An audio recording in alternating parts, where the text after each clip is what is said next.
Professeur Ferrari, bonjour. Bonjour. Je vous laisse le soin de vous présenter. Je suis Émile Ferrari, chef de service en cardiologie au CHU de Nice, cathétériseur. Je m'intéresse à la thrombose et depuis quelques temps aux lipides aussi.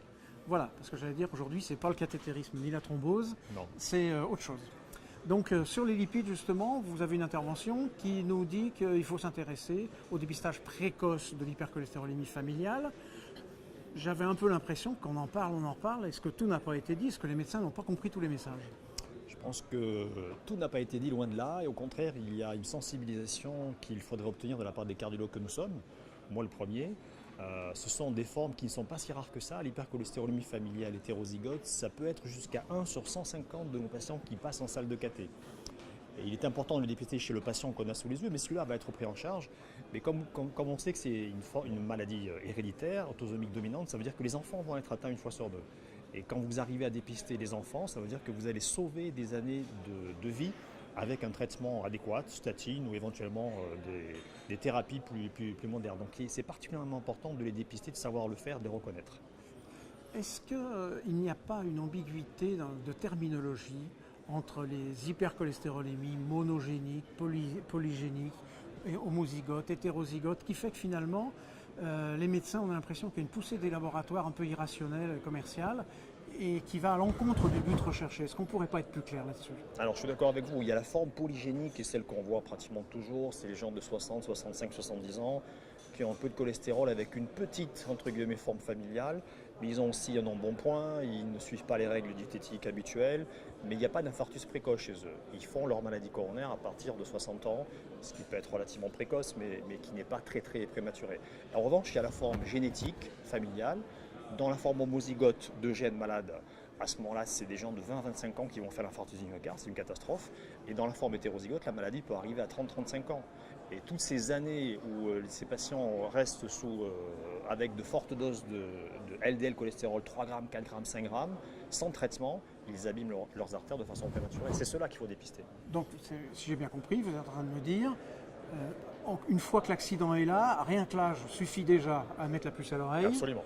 Mais si on pouvait faire mieux avant, ce serait pas mal. Alors c'est facile de faire mieux, il faut interroger le patient. Est-ce que dans sa famille, il n'y a pas eu des formes prématurées de mort subite ou de coronaropathie? Forcément, si le patient est jeune, vous avez déjà la réponse. Et puis il faut le regarder. Et en le regardant, vous avez une fois sur deux des dépôts cornéens qu'on connaît bien, le xanthelasma, les dépôts cornéens sur les tendons. Il faut interroger le patient et l'examiner. Ce n'est pas la peine de faire une écho, de faire du cathé. Et ensuite, quand vous avez un doute, vous allez revoir la famille, vous faites un taux de LDL dans la famille et vous avez le diagnostic. Si vous avez l'enquête génétique, c'est un plus, mais on n'a pas forcément besoin de l'enquête génétique. Et tous ces signes, on a l'impression, il y a longtemps, une époque que vous avez connue aussi, on a l'impression que tous ces signes, c'était un tout petit peu anecdotique. On disait, oui, on n'en voit pas finalement, on n'en voit pas beaucoup. Donc vous dites qu'on en voit beaucoup plus qu'on veut, qu'on pense, si on les cherche. Alors d'abord on les a galvaudés parce que l'arc cornéen par exemple n'est significatif que quand il atteint des gens jeunes. L'arc cornéen à 85 ans, c'est plus un facteur de risque forcément puisque le patient a déjà 85 ans. Mais ces signes-là qu'on peut déterminer à l'inspection ne sont pas obligatoires pour avoir une forme sévère d'hypercholestérolémie. On peut avoir 6 grammes de LDL sans avoir de xanthome ou dépôt cornéen.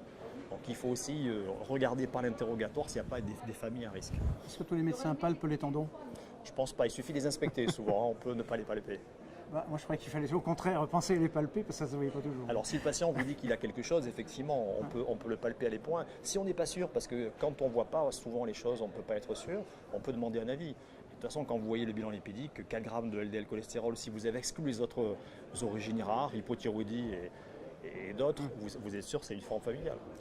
Est-ce que finalement ce message-là, je m'adresse à un cardiologue interventionnel, qui intervient quand les dégâts sont déjà constitués, est-ce que ce message-là, ce n'est pas un message de généraliste? Oui, absolument, vous avez raison.